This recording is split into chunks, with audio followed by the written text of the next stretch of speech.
On this Thursday night, diagnosing the problem with family medicine. Why so many family doctors are giving up. Physicians are having to dump their own personal money into the clinic to keep it running. The prescription needed to attract and retain them.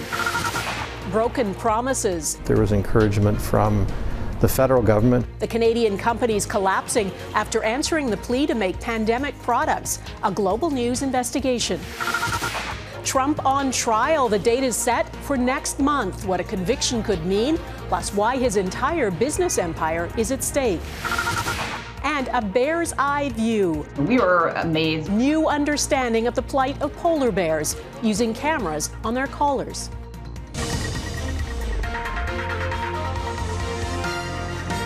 Global National with Donna Friesen. Good evening and thanks for joining us. Family doctors are the backbone of Canada's healthcare system, and many of them are giving up. It is not a new problem, but it is getting worse. And now the Ontario Medical Association is warning the entire business model of family medicine is failing. One family doctor who was devoted to changing the way family medicine is compensated and organized says even he has had enough. Abigail Bimman has our top story tonight. He spearheaded an advocacy group to make family medicine more sustainable. But now Dr. Ramzi Hijazi is quitting, trading his family practice in this rural community on the edge of Ottawa for a hospital job. He says the administrative burden and lack of funding was simply too much. Every year to keep the clinic running, physicians are having to dump their own personal money into the clinic to keep it running. And it just gets to a point where it's, when is enough? Hijazi says the clinic is aggressively looking for a replacement for his 1,500 patients. This is happening, across Ontario. We're definitely going to see more of this as we move forward, unless there's something done quickly.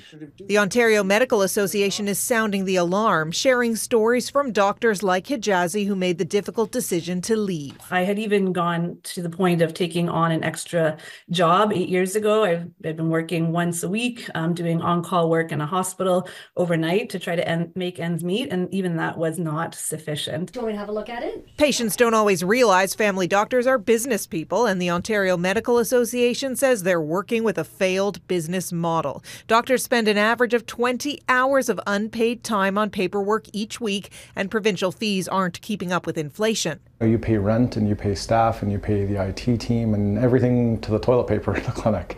And while millions of Canadians don't have one, a new study finds there are actually more physicians in Canada per capita than ever before, including family doctors.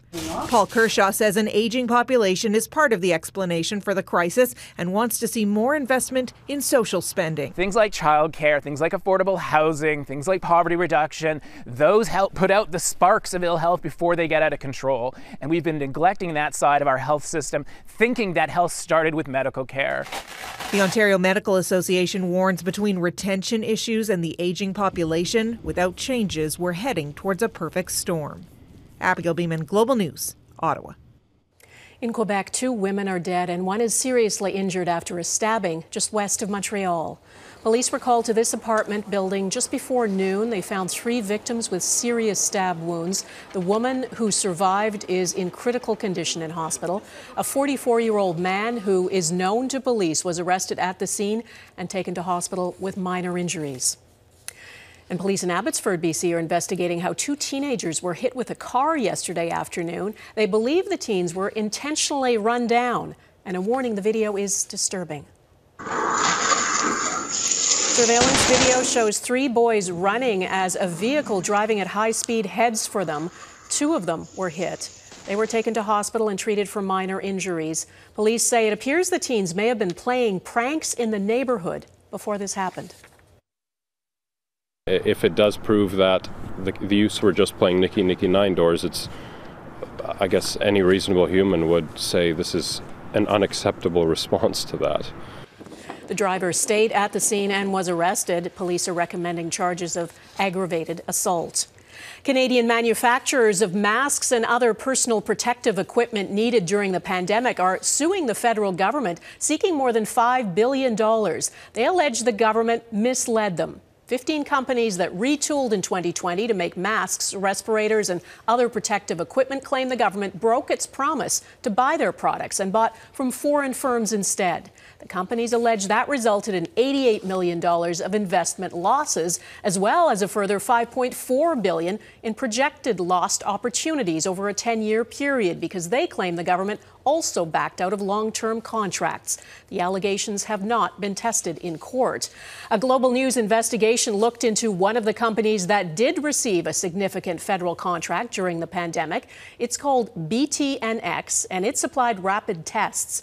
It received billions from the federal government, and even though it's a Canadian company, its supply chain stretched far beyond our borders. Jeff Semple explains. George Irwin's family ran this Canadian toy company for 3 generations. But when the pandemic hit and borders closed, they pivoted production to make masks with antimicrobial filters, answering the call from Ottawa for Canadian manufacturers to help. We need a sustainable, stable supply of these products, and that means making them at home. There was encouragement from the federal government. But after 3 years and millions of dollars invested, this is what's left of Irwin's factory. He says he's now facing bankruptcy and risks losing his home. Irwin never received a single order from any level of government. I'm overwhelmed from a sadness point of view. The people that were buying masks went back to their old legacy suppliers, and most of those suppliers were offshore. One Canadian company that landed the largest medical supply deal of the pandemic is called BTNX. It received about $2 billion from Ottawa for 400 million COVID-19 rapid tests. BTNX is based near Toronto, but its rapid tests are made in China. And so is there any manufacturing done in Canada?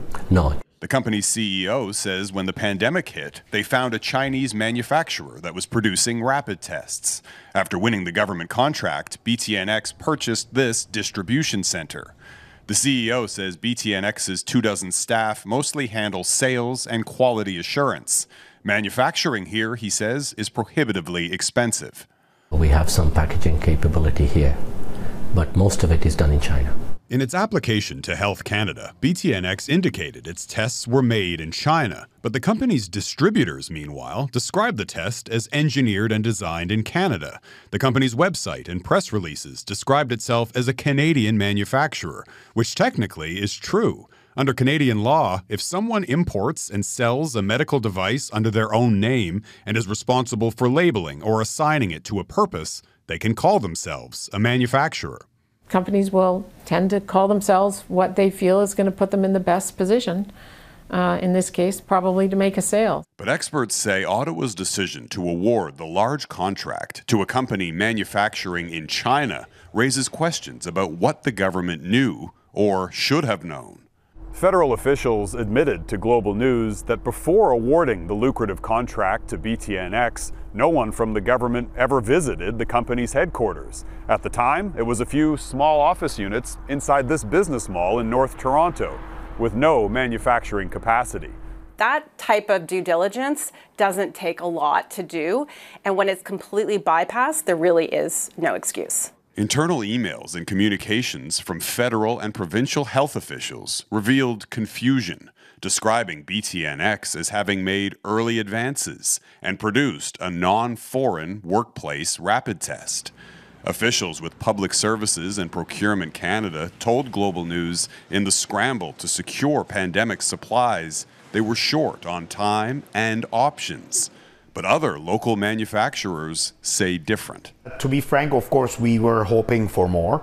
Within months of the pandemic, Cenk Özkan's company was producing nearly 1 million rapid tests per day in Vancouver, creating hundreds of local jobs. Their test performed well and cost less than BTNX's tests, but their contract with Ottawa fell far short of their capacity and expectations. We were able to do much more even from what the government has requested from us, 3 to 4 times more than what the government was able to grant us. Overall, only about 6% of the rapid tests purchased by the government were actually Canadian-made. Like George Irwin, the vast majority of manufacturers who produced medical supplies in Canada for the pandemic are now out of business. If another pandemic hits, Ottawa may find them unable or unwilling to help. Jeff Semple, Global News, Toronto. In southern Gaza, Israeli forces have stormed the area's largest health facility. A Palestinian doctor posted this video from inside Nasser hospital. Gunshots rang out as doctors tried to help injured patients find safety. The Israeli military claims it had intelligence that Hamas had held hostages there and says it captured dozens of terror suspects. Israel is intensifying its ground operations in the south, inching closer to Rafah. That's exactly what the prime ministers of Canada, Australia, and New Zealand are urging Israel not to do. In a joint statement, they say they're gravely concerned and that there is simply nowhere else for civilians to go. About 1.4 million people are believed to be taking refuge in Rafah. The prime ministers say a military operation would be catastrophic and devastating and are calling for a humanitarian ceasefire. Israeli Prime Minister Benjamin Netanyahu is vowing to press ahead. Israel says the only path to victory remains wiping out Hamas, which it says is using hospitals across Gaza as cover for military operations. Mike Armstrong reports on the latest hospital under siege. After a day warning people to leave Nasser hospital, the order came overnight.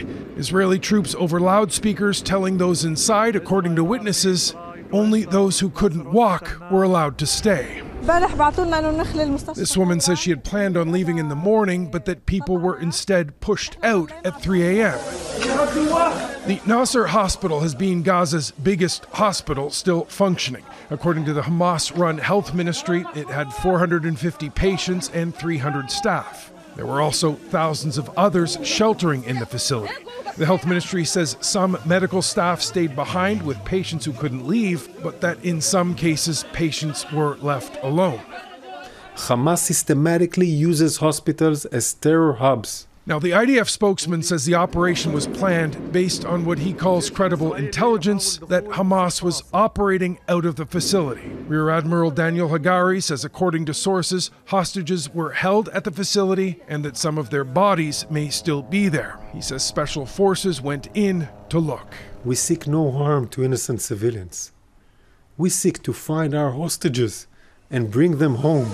The IDF says the operation was planned in a way that when they're done, the hospital can go back to work, but some witnesses say there has been extensive damage. This man says he was a volunteer at the hospital. He says the orthopedic department has been destroyed and that the entire complex is in chaos. Doctors Without Borders says people evacuating the hospital had to pick between staying inside and becoming a potential target or going outside where there were bullets and bombs. It calls that an impossible choice. Mike Armstrong, Global News, Montreal. The Canadian government is spending more than $273 million on new military equipment for Canadian troops in Latvia, including equipment to counter drone attacks. Through an investment of approximately $46 million, we're providing our troops with systems that can target, engage, and defeat these drones. Speaking outside a NATO meeting in Brussels, Defense Minister Bill Blair said $227 million will go towards a short-range anti-aircraft system. He says the purchase means Canadian soldiers will have air defense capability for the first time since 2012. Canada has more than 1,000 troops stationed in Latvia right now as part of a NATO mission. A criminal trial during his run for the White House coming up, the legal battles that lie ahead for Donald Trump.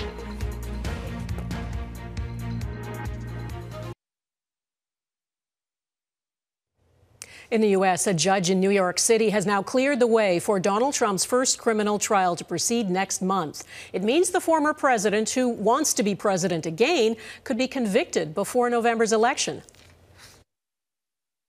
Sit here for months on a trial. I think it's ridiculous. It's unfair. A trial that legal scholars say there's no crime. They say there's no crime. Outside the courthouse, Trump claimed it's all just an elaborate effort to interfere with his campaign. The case centers around his alleged attempts to hide hush money payments to adult film star Stormy Daniels before the 2016 election. Jackson Prosco is in Manhattan tonight. Jackson.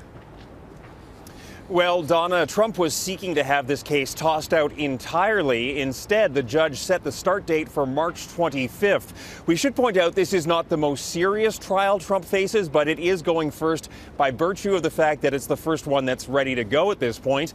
All told, Trump faces 34 different charges in this case, all surrounding an alleged business fraud, an alleged scheme to suppress negative stories ahead of the 2016 election through hush money payments. Prosecutors say that, of course, this relates to Stormy Daniels. Trump is now the first former president to face any sort of trial. And what sets this case apart is that, unlike the other matters, if Trump is ultimately convicted here, he cannot pardon himself if he's reelected, and he cannot be pardoned by anyone else because these are state-level charges. Of course, as a man who is running for reelection, the timing of this trial could not be any worse, and it's expected to last for about 6 weeks. This is a criminal case, and that means that former President Trump will have to be in attendance every day of the criminal trial. He can't walk out during closing arguments. He can't walk out during cross-examination of other witnesses. He's got to be there every single day. Interesting, though, Jackson, we know he's used every other legal case to help his campaign. Tomorrow could be a devastating day for Trump's business empire. What's expected in the civil fraud case against him? We're expecting tomorrow, Donna, the judge to deliver a verdict in that case. We know that prosecutors have asked for $370 million in damages. They are also seeking to have Trump and his adult sons barred from doing business in New York. Effectively, if the judge brings down the maximum sentence, he could dissolve the Trump organization. You're right, this would be absolutely devastating for him. We should also point out that, of course, if the maximum verdict is delivered here, Trump will have suffered nearly $500 million in penalties against him in the matter of just a couple of weeks here. In this case and in all the others, Trump continues to insist he has done nothing wrong. And Donna, he continues to insist without any evidence that this is all part of some sort of plot to keep him from running for re-election. Okay, Jackson in New York City tonight. Thanks. There's more information tonight about yesterday's deadly mass shooting at the Super Bowl parade in Kansas City, Missouri. A number of firearms were recovered at the scene. Police say 2 of the 3 people in custody are minors. Preliminary investigative findings have shown there was no nexus to terrorism or homegrown violent extremism. This appeared to be a dispute between several people that ended in gunfire. 22 people were injured. Half of them are 16 and under. Lisa Lopez Galvan, a local radio host, was the one person killed. Donald Trump doubles down ahead. Should Canada be concerned about his threat to NATO allies?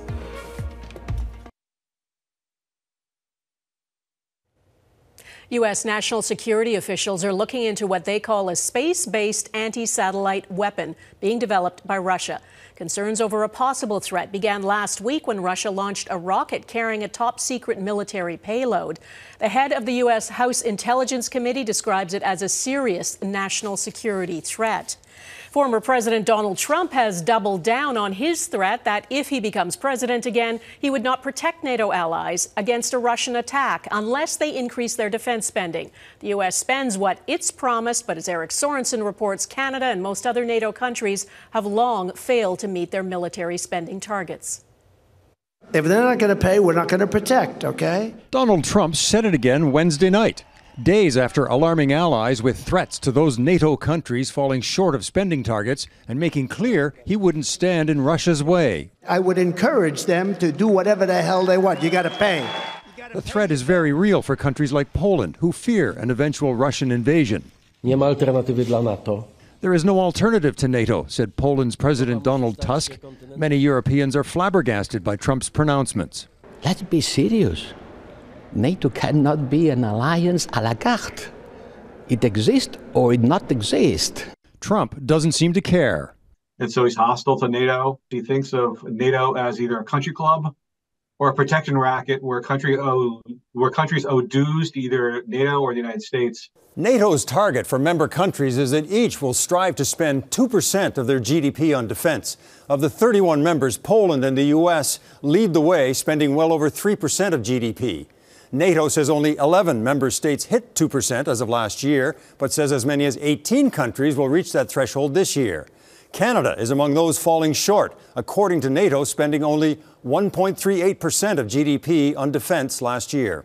Canada's defense minister played down Trump's NATO comments this week. The prime minister was asked Thursday about the risk to Canada's other military alliance, NORAD. We are always going to be there to work with our American partners on protecting North America, and I am confident that that is something that is very much in the interest of all Americans as well. Still, analysts say there's a receptive audience among Trump voters to withdraw from international obligations. A significant percentage of the American public who are tired of U.S. interventions abroad. And with President Joe Biden's re-election anything but certain, how high are the stakes? The stakes are as high as they can be.